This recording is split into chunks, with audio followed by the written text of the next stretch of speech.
कहानी एक किसान की है जो उसके खेत में बिना बोए लौकी आती है।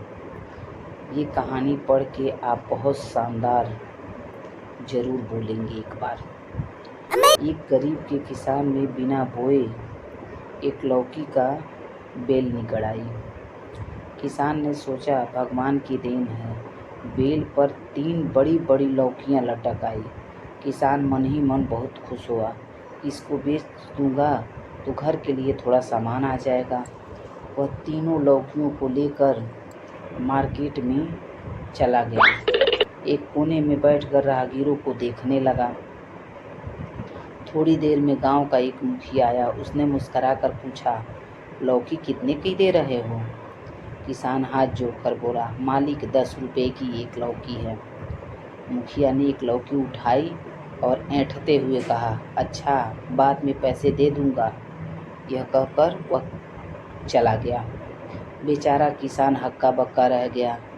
कुछ देर बाद चौकी का मुंशी वहां आके पहुंचा। उसने भी बिना दाम किए दूसरी लौकी उठा ली। किसान बेचारा इधर उधर देखता ही रह गया। अब उसकी उम्मीद बस आखिरी लौकी पर टिकी थी।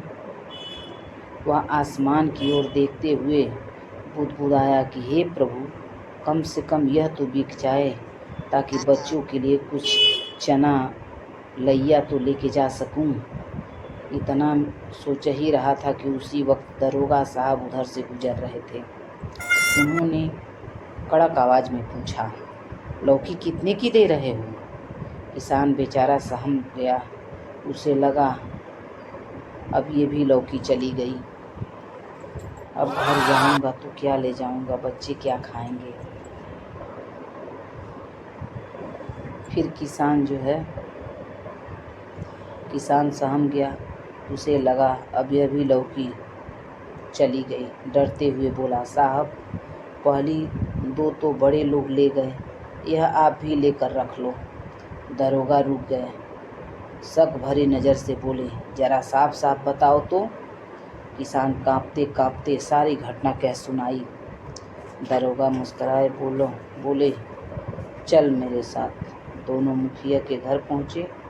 मुखिया आराम से चारपाई पर बैठकर अपनी पत्नी से लौकी की बात ही कर रहा था। दरोगा ने गरज कर पूछा, यह लौकी कहाँ से लाए हो? मुखिया अकड़ कर बोला, बाजार से खरीदी है साहब। दरोगा पूछा कि कितने का खरीदे हो?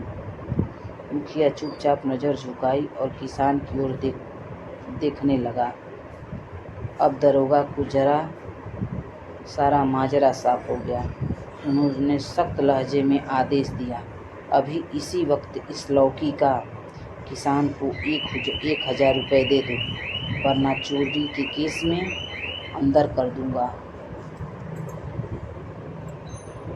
अब तो मुखिया थोड़ा सहमाया। किसान डरते डरते एक हवलदार की ओर इशारा कर दिया। दरोगा गरज पड़े, शर्म नहीं आती वर्दी पहनकर गरीबों का हक मारते हुए? सरकार से तनख्वाह मिलती है फिर भी चोरी करते हो? निकालो 1000 रुपये तुरंत। बेचारे हवलदार को पसीना आ गया और वह नोट निकालकर किसान को थमा दिया। किसान का मन धड़क रहा था। उसे लगा कि अब तो दरोगा के रुपए उससे छीन लेंगे। वह धीरे धीरे उठ खड़ा हुआ, लेकिन दरोगा ने उसे रोक लिया। जेब से अपना बटुआ निकाला और 1000 रुपये निकाल कर किसान को पकड़ाते हुए बोला, यह तीसरी लौकी की कीमत है, अब जा और याद रखना, अगर कभी तेरे साथ कोई बेईमानी हो तो सीधे मेरे पास आना। किसान की आंखें भर आई। उसने हाथ जोड़कर दुआएं दी कि साहब, भगवान आपको लंबी उम्र दे और आपको तरक्की दे। उसी दिन किसान घर लौटा तो केवल पैसों के साथ नहीं, बल्कि उम्मीद, इंसानियत पर भरोसा भी लेकर लौटा। इस दुनिया में आज भी इंसानियत है। जय हिंद, जय भारत।